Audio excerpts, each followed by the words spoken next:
અત્યારે અમે આવ્યા છીએ નિરંજન ગુફા છીએ નીચે ગુફા તરફ। હાય ગાઈસ દેખો આની ગુફામાં છે પગથિયા બહુ આકરા છે, એકવાર પડ્યા એટલે ગયા સમજી લ્યો।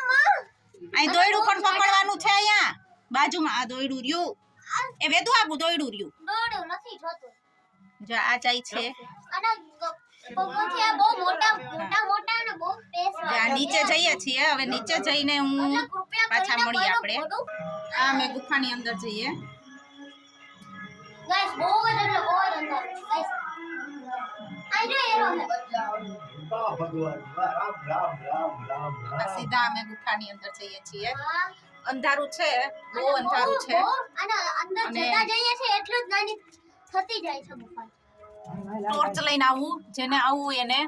ગાઈસ મને કઈ દેખાતું જ નથી અને આંધળી પાડી થઈ ગઈ છું એવું લાગે છે। હા દાદા આવી ગયું હા અરે બહુ સાંકડી ગુફા છે। એલા ચાંદલો તો કરો બાપા। જય મહાદેવ, હર હર મહાદેવ, હર હર।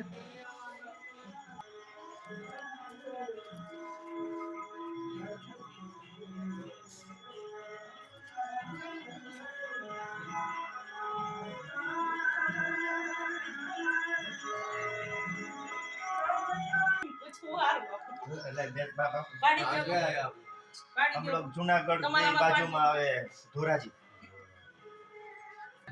આ છે ગુફાનું મહત્વ। અહીંયા અંદર છે બાપુનું રસોડું। હર હર મહાદેવ, હર। મસ્ત લોકેશન છે, એકવાર આવા જેવું છે અહીંયા।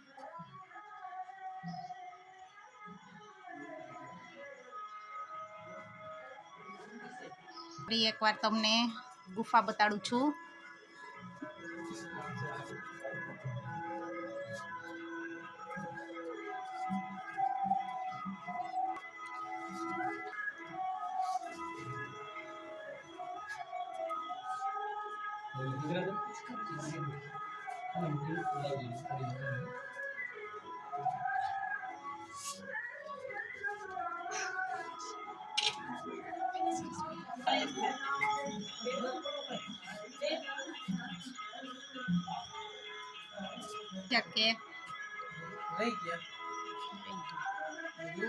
કેવીક તમને ગુફા કેવીક લઈ ગઈ?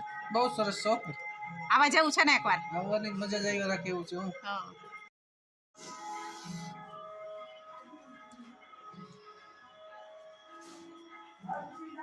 જેને સમજો ઊભી રહે। ओ माताजी, ओ सीताराम। हाँ क्या काम कहीं भी घुस जाते हो। આ જગ્યાએ 4 મહિના હવન આવેલો હતો। આ ધૂણન કઈ કામ કરે ખબર? આ ધૂણન નામ કરે તમે કર્યું નહીં બેદુ ઓલા બાપુ હોય